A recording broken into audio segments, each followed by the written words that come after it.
7º episódio da websérie Construir para Vender, 3 semanas de obra e a gente está atrasado. A gente enfrentou aí uma série de probleminhas que fizeram com que a nossa obra esteja em um estado mais atrasado do que a gente gostaria. Então nesse episódio de hoje eu vou te mostrar o andamento da obra, te explicar os problemas que a gente teve e também vou aproveitar para te falar sobre todas as mudanças, as novas regras que foram anunciadas no financiamento para a construção da Caixa Econômica Federal.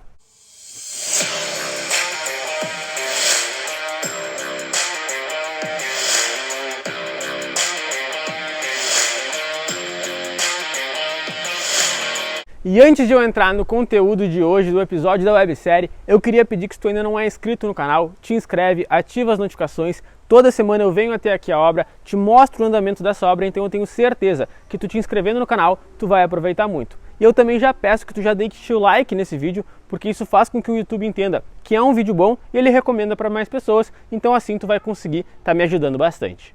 Pessoal, no dia de hoje está completando exatamente 3 semanas que a gente iniciou a nossa obra. E a gente já está acostumado a fazer uma série de obras, construir para vender, construir para clientes, e no cenário que a gente está hoje, era para a gente estar mais adiantado. Então hoje já era para a gente estar fazendo aí as vigas baldrame, concretando fundação, mas como vocês podem ver aí, a gente tem basicamente só a marcação da nossa obra e lá no final a gente tem ali as estacas do nosso muro de arrimo que eu vou estar te mostrando daqui a pouco. Mas antes eu queria te explicar o que causou essa demora, o que fez aí com que a gente ficasse praticamente 1 semana e meia parado na obra. Pessoal, quem acha aí que obra é tudo certo, que é tudo fácil, está muito enganado. No Brasil ainda é mais complicado. Muitas das coisas não dependem da gente. Então quando a gente foi solicitar aqui para a CE, que é a empresa que faz a ligação de energia aqui no Rio Grande do Sul, ligar nossa energia, o que aconteceu? O pessoal demorou para vir e depois colocou lá no sistema que eles já tinham efetuado a ligação de energia aqui no nosso lote. Só que eles não haviam feito isso. Então, por uma questão de sistema, a pessoa lá da CE não conseguia mandar ninguém para trazer energia para cá, para vir fazer a ligação de energia provisória. A gente não tinha muito o que fazer e toda essa burocracia nos custou aí 1 semana e meia sem energia na obra. E não tem como a gente estar executando uma obra sem ter energia. A gente foi ali adiantando o que a gente podia, mas acontece que a obra ficou num estágio aí bem mais lento do que a gente gostaria. Então, pessoal, até para vocês saberem, né? Sempre quando a gente vai iniciar uma obra, a gente sempre solicita com antecedência essa ligação de energia no poste provisório. A gente solicitou aqui, mas demorou. Deu essa questão do sistema. E vocês nem acreditam, né? Quando o cara chegou aqui para fazer a ligação de energia, a gente ainda teve que pagar o cafezinho dele, porque senão ele não ia ligar essa luz. Se é que vocês me entendem, isso acontece bastante no Brasil. Aqui nesse condomínio aí, acontece muito de o pessoal ficar 1 mês, 2 meses parado sem energia, porque o cara não vai ligar a luz se tu não for ali pagar o cafezinho dele, fazer aquelas coisas que a gente sabe que infelizmente acontecem muito no Brasil. Então por causa disso a gente ficou bastante parado aí e não conseguiu aí progredir, ter uma produtividade tão alta. Então enquanto a gente não tinha energia, a gente foi adiantando aí todos os serviços que a gente conseguia estar executando sem ter luz na nossa obra. Então até vou pegar agora a câmera aqui na minha mão, porque eu quero mostrar para vocês um dos principais desafios que a gente vai ter nessa obra, que é em relação ao declive que a gente tem nesse nosso terreno. Então, pessoal, se vocês forem olhar, onde está essa tábua aqui, é exatamente o nível da nossa casa. Então, se vocês olham lá para o final, a gente tem quase 2 metros de desnível. Então, isso é um grande desafio, porque a gente precisa arranjar uma solução, engenharisticamente falando, né, para que a gente consiga aí cobrir esse desnível. Então, o que a gente faz aqui, pessoal? A primeira coisa é pegar essas tábuas e colocar no nível da casa. Então, a gente consegue estar com todo o nosso terreno no nível. Então, se vocês olharem, aqui ele começa no nível, né? Justamente porque o início do nosso terreno está no nível ali na nossa casa, do nível final da casa, mas lá no final a gente tem um baita de um desnível.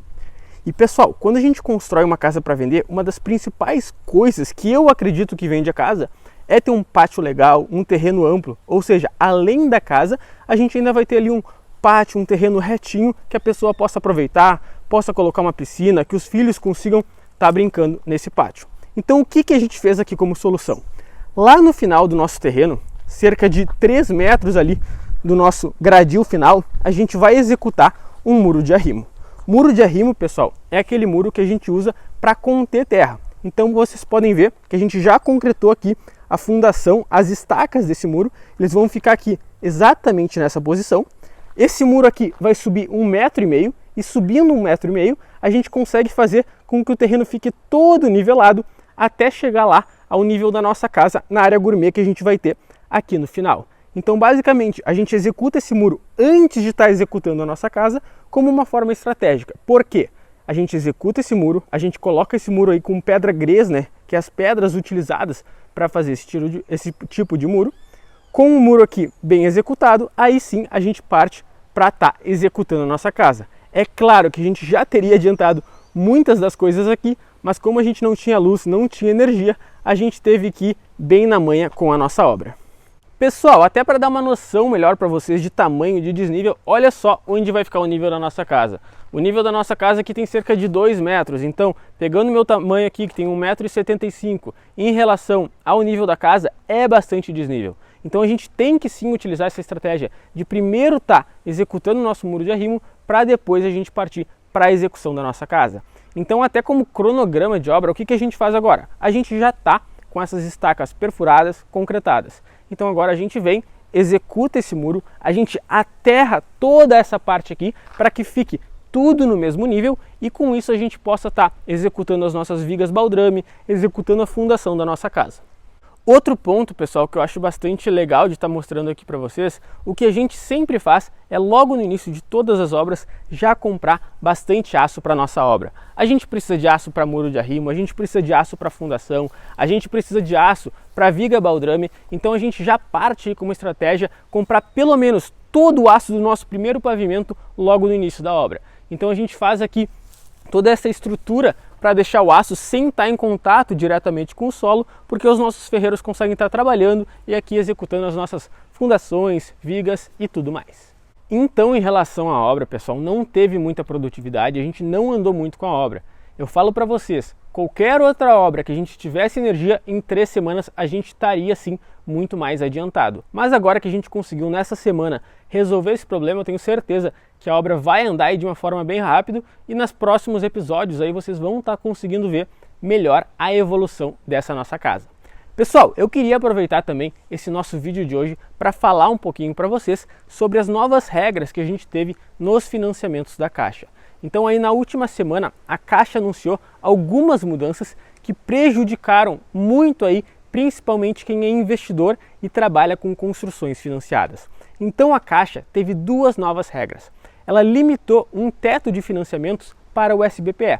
Então agora a gente só consegue pegar financiamentos de até R$1.500.000. Até então isso não existia, pessoal. A gente não tinha teto de financiamento.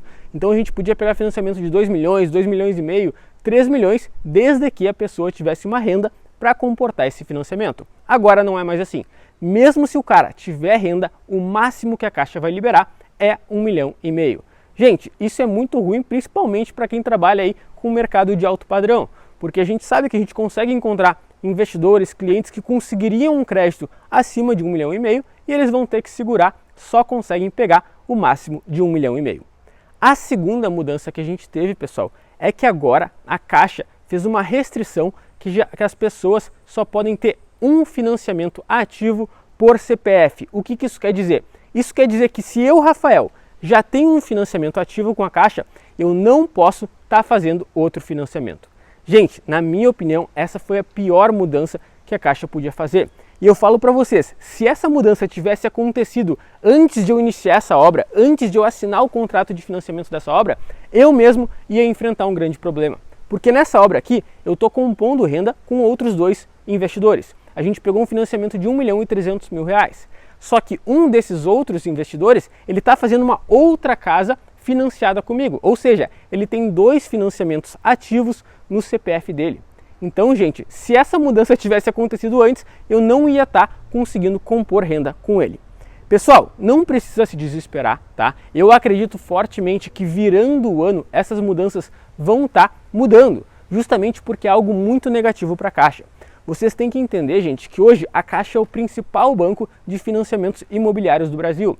E ela vai perder muito com a concorrência com essas regras. Porque se o cara já tem um financiamento, ele vai partir para outro banco. Se o cara quer pegar um financiamento acima de R$1,5 milhão, ele vai partir para outro banco. Então a Caixa perde muito com concorrência. Eu acho que é algo aí que vai estar mudando logo logo.